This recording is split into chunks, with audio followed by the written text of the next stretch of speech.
Welcome back, YouTubers, to my channel of an everyday life of an Aspie. If you're following me right now and you're new to my channel, I welcome you all with open arms. I'm Aspie. I'm all about creating mental health and awareness versus sharing my life stories with Asperger's syndrome and the like, as well as just taking you on a journey with tips and tricks along the way on how to manage these everyday, personal struggles that you may go through, be it, your mental health versus your physical state or whatever it may be. It has brought to my attention at the moment, as I said before, that I'm hoping to try and create as many videos while I'm away, so hopefully you guys can get into the realm of obviously knowing what I'm doing right now. So some of these will hopefully be of use to you, if not might be of use to some others. But as I said so many times before, while I'm doing these, especially these mental health ones that are going to come out now, as a disclaimer, I'm just a normal everyday person that does my everyday living, and hopefully some of these tips and tricks that I give you out based on my life experiences and how I manage them will work for you. But if it doesn't work for you, as I suggest, maybe just to follow step by step some of these steps and guidelines to these videos and see which one will work for you, because as we know, this will be come to a point in our life that there will be some things that will work better than others. So in order to do also, if you see any warning signs and symptoms that I share of any of these mental health videos, especially seek professional help and seek an opinion or medical advice with your professionals. So right now I'm going to be bringing out some more mental health series as mentioned. This one's going to be broken down into 6 parts. This one's going to be called How to Come Over Social Anxiety. This social anxiety parts will be broken down into 6 parts, which will include the following. Number 1, recognizing social anxiety. Number 2, tackling your fears. Number 3, using a list method. Number 4, practicing social anxiety skills. Number 5, changing your mentality. Number 6, using good social skills. Number 5 was changing mentality, and then last but not least is putting yourself out there. So in order to do, guys, basically this one's obviously going to be part 1, which is obviously recognizing social anxiety. So let's begin this, and hopefully you'll enjoy this. Don't forget to share these. As I said, I can't stress it enough because this is really important for people in the know-how to know what to know about, hopefully, so we can learn from each other. Right, and all for the guys, basically, as you know, we all want to meet people, make friends, and share ourselves to the world, right? But sometimes we find that social interactions can be especially intimidating, frightening for most of us who may struggle with social anxiety. While many people may feel nervous before a presentation or speaking to an event that's coming up, regardless what it may be, or another one is maybe they're in a business and whatnot, they have a speech to prepare and they need to do it on the spot there. Social anxiety, however, will eventually come up unexpectedly and will interfere with our normal routine, and sometimes will cause tremendous stress on a regular basis for most of us.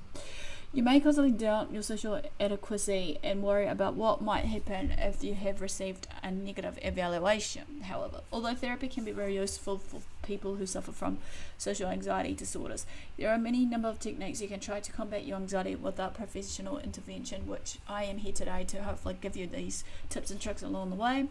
And hopefully with these tips and tricks, as I said, will be of value to you, or maybe to someone else that you know of that will be, wanting to know about this. So let's begin this. Part 1, recognizing social anxiety. Number 1, understand symptoms of social anxiety. We all know that sometimes when it comes down to it, we need to know the clinical signs and symptoms of everyday mental health disorders, or just, everyday conditions that we experience in our lives. There are some common symptoms, however, that will arise in social anxiety, as well as the experiences of social anxiety.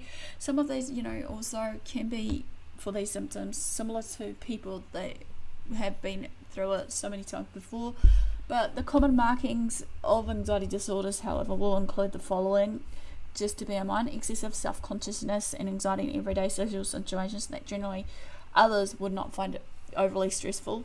What I mean there is obviously, many times people with social anxiety may have, thoughts upon their heads that clouds their perception of everyday life, of how they feel in it, and that they feel that, many people may be looking at them, staring at them, and whatever else they may, tend to, many people may think, imagine it's in their head, but it's not, if you get me. Number 2, extreme worry about social situations for days, weeks, or months beforehand, regardless what it may be of these social situations that entails us for us to socially interact with others. Basically, that can get into ruining of it all. Number 3, extreme worry about social anxiety. Correction. Number 3, intense fear of being watched or judged by others, especially people that you don't know.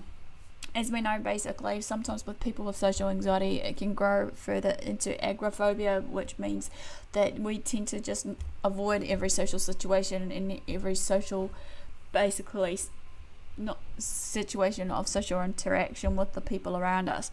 Number 4 is avoiding fear of humiliation. Sometimes, people may tend to humiliate us on the daily or just a few times a day, whatever it may be. And last but not least, 5, fear that others will notice that you are nervous and will react negatively. Okay, number 2, understand the physical symptoms.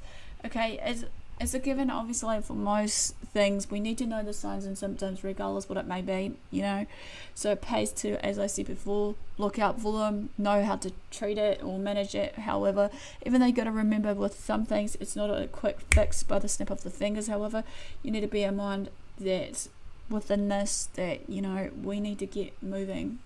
But anyway, while we're experiencing anxiety will affect us in many ways than we know. It may make us, affect us in the way on how we feel emotionally.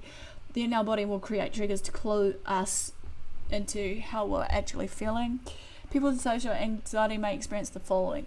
Number 1, blushing. Number 2, shortness of breath or difficulty breathing. Number 3, nausea, or as they call it, butterflies in the stomach. Number 4 is, or should we say 5, is shaking hands or voice. Number 6 is racing heartbeat. Number 7 is sweating. Number 8, feeling dizzy or feeling faint. Basically, another food for thought also is number 3, learn to recognize your triggers. Okay, different people with social anxiety may have different triggers of what triggers them off when it comes down to social anxiety or any other mental health disorders. Although many, again, are pretty common. By knowing what causes you to react with anxiety, however, you can start to process these experiences in a more positive manner. It may be obvious or sometimes seemingly random. Sometimes keeping a journal can pinpoint the common experiences you may feel. For example, you may have to question yourself these as I'm taking you through this, right? Do you feel anxious or feel anxiety when you walk into a classroom? Is it the same for the math class as it is for the art class? However, another one is certain people like your boss or co-workers trigger anxiety when you interact with them. Number 3 is, do you feel anxiety in social situations? Is the same for restaurants or at a concert? Basically, is a group of close friends different than strangers, how you interact with them? Okay, tips and advice here. While I've given you these questions to think about and maybe jot down and maybe answer to these, is pay attention to some of the situations you tend to avoid. Because many people think isolating is the best answer for us when we go through social anxiety, but it's not always the case. Another question I would like to ask you guys while we're doing this is also, do you always sit by yourself at lunchtime rather than asking to sit with others? Do you always turn down invitations to parties? Do you avoid family get-togethers regardless if it's a birthday or Christmas outing or some form of celebration or tradition that you guys celebrate throughout the year? Do you avoid using public restrooms? Some other common triggers may include of the following, just to address to you all, is number 1, meeting new people. Number 2, being the centre of attention. 3, being watched while doing something. Number 4, making small talk. Number 5, being called on in a class or even in the business where you may be working or what have you. Number 5 is, making phone calls. Number 6, eating or drinking in public. Number 7, speaking up at a meeting. Number 8, attending to parties. Well, this quickly ends part 1, obviously, of the how to calm social anxiety. Give me the like for thumbs up for support. Comment below if I missed out anything, or feel free to comment if there's anything that you feel to share with us so that we can learn from each other, because it's all about engagement and support right now. That's what I'm here for. So do what you love what you do. Share these videos around. Also subscribe to my channel if you haven't done so, because I'm hoping to upload on the daily or weekly depending on my schedule, as I said. But just keep an eye out anyway, regardless, with the notification bell. And all for the guys, thanks for your support, thanks for watching, and I'll see you all again soon. Aspie signing out.